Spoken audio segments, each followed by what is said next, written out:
मतलब पता तो लोगों को सब होता है, सब पार्टियों का होता है। ऐसा नहीं है कि हमारी पार्टी का पता है और दूसरी पार्टियों का नहीं पता है, पता होता है। सबकी उंगलियां बराबर नहीं होती। बहुत से लोग होते हैं बीजेपी कैंडिडेट बन के आ जाते हैं आगे और दलदल में फंसते हैं। ऐसा होगा नहीं। मैं पूरी ईमानदारी से कार्य करूंगी और इस भ्रष्टाचार को खत्म करने में पूरा सहयोग करूंगी अपना। आखिर जनता आपको वोट क्यों दे? क्योंकि मैं ईमानदारी से काम करूंगी। मेरे हस्बैंड भी यहाँ वार्ड नंबर 2 में पार्षद रहे हैं। पूरी ईमानदारी से हमने यहाँ काम किया है।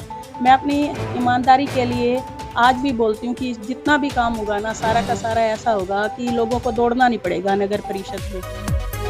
नमस्कार, हरियाणा न्यूज टुडे पर आप सभी दर्शकों का स्वागत है। आप देख रहे हैं हरियाणा न्यूज टुडे, खबर वही जो दिल को छुए।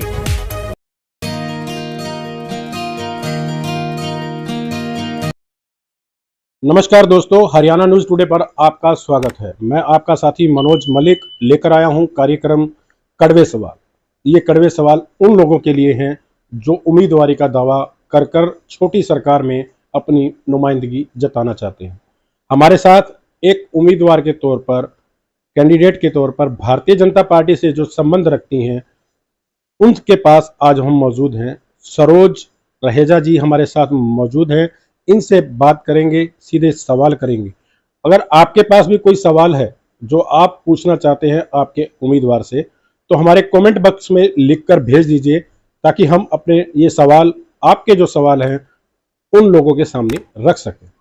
तो पहले शुरुआत करते हैं आज इस कार्यक्रम की सरोज रहेजा से। जानेंगे उनके पास क्या है छोटी सरकार के अंदर लोगों को देने के लिए। स्वागत है सरोज जी आपका। मनोज जी, सबसे पहले तो आपका यहाँ पधारने पे और आपकी टीम का बहुत बहुत धन्यवाद। धन्यवाद जी, आपका स्वागत है यहाँ। सरोज जी, जो भी उम्मीदवार होता है उसकी एक पृष्ठभूमि होती है। आपकी पृष्ठभूमि क्या है? मैं पेशे से तो शिक्षिका हूँ और सामाजिक समरसता में मुख्य मातृशक्ति का दायित्व निभा रही हूँ। हर कोई जो राजनीति में आता है उसकी कोई एक पहचान होती है। क्या आप राजनीति का अनुभव रखती हैं या अनुभवहीन है? मेरे को राजनीति का अनुभव है। मेरे हस्बैंड पिछले 5 साल से इसी वार्ड नंबर 2 में पार्षद के रूप में कार्य कर रहे हैं। बड़ी ईमानदारी से कार्य कर रहे हैं और मेरा जो बैकग्राउंड है वो भी सारा राजनीतिक परिवार से हूँ मैं पीछे भी।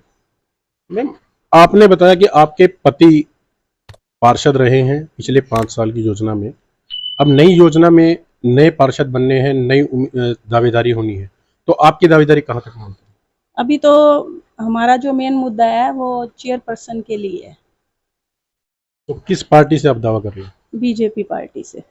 अगर बीजेपी आपको अपनी नुमाइंदगी नहीं देती है, आपको आगे नहीं बढ़ाती है, आपको टिकट नहीं देती है, आपका सिंबल जो है वो आपको नहीं प्रोवाइड कराती है, तो आप क्या करेंगे? तो मैं निर्दलीय तो लड़ूंगी नहीं, लेकिन मैं अपनी सेवाएं जरूर दूंगी। किस रूप से सेवाएं देंगे? मैं यही अपने वार्ड वासियों को और शहर वासियों को अपनी सेवाएं दूंगी। जैसे पीछे हम दे रहे हैं पिछले 5 साल से जितनी भी सेवाएं हैं वो वैसे की ऐसी देंगे हम। मैम, आपने बताया कि आप राजनीतिक परिवार से संबंध रखती हैं, लेकिन राजनीतिक अनुभव आपको नहीं है, क्योंकि आप कोई पार्षद नहीं बनी है, कोई आपने चुनाव पहले फाइट नहीं किया। तो देखा जाता है कि कई बार महिलाओं को आगे करके एक रबड़ स्टैंप बनाकर रख दिया जाता है। काम उनके पति करते हैं या परिवार का कोई अन्य सदस्य करते हैं, तो आप क्या करें? नहीं, मैं अपने विवेक से कार्य करूंगी। ऐसा कोई वो नहीं है कि वो मेरे पति ही मेरा कार्य करेंगे। मेरा अपना विवेक है, उसके अकॉर्डिंग मैं अपना काम करूंगी, बड़ी ईमानदारी से काम करूंगी। हाँ, बीइंग शिक्षिका हैं, आप काफी हद तक संभालती भी रही होंगी, स्कूल को भी संभालती है, तो क्या छोटी सरकार को संभालने में कहाँ तक? बिल्कुल, मैं बच्चों को पढ़ाती हूँ। जो शिक्षा मैं बच्चों को देती हूँ, ईमानदारी से रहना, भ्रष्टाचार को खत्म करना, वही मुद्दे मेरे हैं। इसके लिए भी वही कार्य करूंगी मैं। भ्रष्टाचार को खत्म करना सबसे बड़ा मुद्दा है आज के टाइम में। भ्रष्टाचार की दलदल में उतर के भ्रष्टाचार को खत्म करना कहाँ तक सार्थक मानते हैं? बिल्कुल मानती हूँ। वो मेरे पे डिपेंड करता है कि कैसे खत्म करना है उसको। मैम, अक्सर देखा जाता है कि लोगों के जो काम होते हैं, नगर परिषद से संबंधित होते हैं, वो काम नहीं होते, लोग परेशान रहते हैं और अक्सर दावे किए जाते हैं, दावे जो होते हैं वो पूरे नहीं होते। आपके दावे क्या है? मैं माननीय मुख्यमंत्री जी ने हमारी बहुत सारी योजनाएं चलाई हैं। मेन तो क्या है, ज्यादातर कार्य क्या है आजकल ऑनलाइन हो जाते हैं।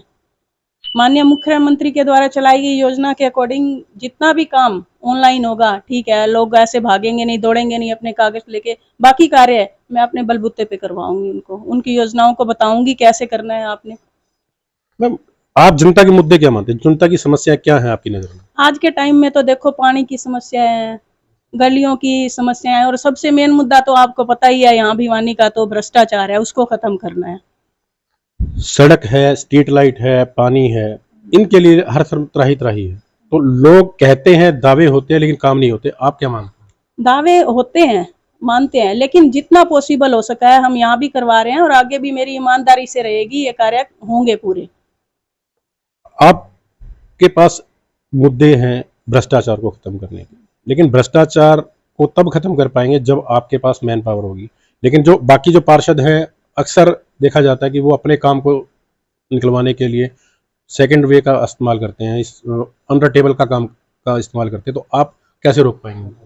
हाँ जी, आगे से ऐसा नहीं होगा। उसके लिए रोकने के लिए क्या मास्टर प्लान है आपके पास? शहर को देने के लिए क्या मास्टर प्लान? मास्टर प्लान हमने सोचा हुआ है बहुत अच्छा, मतलब कैसे करना है, उनको कैसे रोका जा सकता है। तो ये पत्ते नहीं अभी छुपे रहेंगे, समय आने पर खोले जाएंगे? बिल्कुल खोले जाएंगे जी। लोगों की समस्याएं हैं, अक्सर जो महिलाएं होती हैं, बुजुर्ग महिलाएं होती हैं, उनकी समस्या है पेंशन की। उनकी समस्याएं हैं घरेलू जो काम जो छोटे मोटे काम होते हैं नगर परिषद के, उन लोगों को तो कैसे राहत पहुंचाएगी? हम जैसे आजकल तो सारा ऑनलाइन हो रहा है, पेंशन का भी, चाहे वो बुढ़ापा पेंशन है या विधवा पेंशन है, वो सारा एज इट इज चलेगा। अगर किसी को कोई प्रॉब्लम आती है उसके लिए हम पूरा सहयोग करेंगे उनका, उनको कोई ऐसे भागना नहीं पड़ेगा नगर परिषद में। राजनीति अब एक व्यापार बन चुका है, अक्सर लोग इसको व्यापार की दृष्टि से देखते हैं। आप क्या देखते हैं? मैं तो इसको समाज सेवा मानती हूँ। क्या समाज सेवा से कार्य चल जाएगा? बिल्कुल। मतलब आज जो लोग हैं उनके पास सिर्फ एक फिंगर टिप पे है आपकी पार्टी का नाम, कि उनके पूर्व के जो नेता हैं वो भ्रष्टाचार से लिप्त थे। तो वो दाग आप अपनी छवि से कैसे मिटाएंगे? देखो, सब पांचों उंगलियां बराबर नहीं होती। बहुत से लोग होते हैं बीजेपी कैंडिडेट बन के आ जाते हैं आगे और दलदल में फंसते हैं। ऐसा होगा नहीं। मैं पूरी ईमानदारी से कार्य करूंगी और इस भ्रष्टाचार को खत्म करने में पूरा सहयोग करूंगी अपना।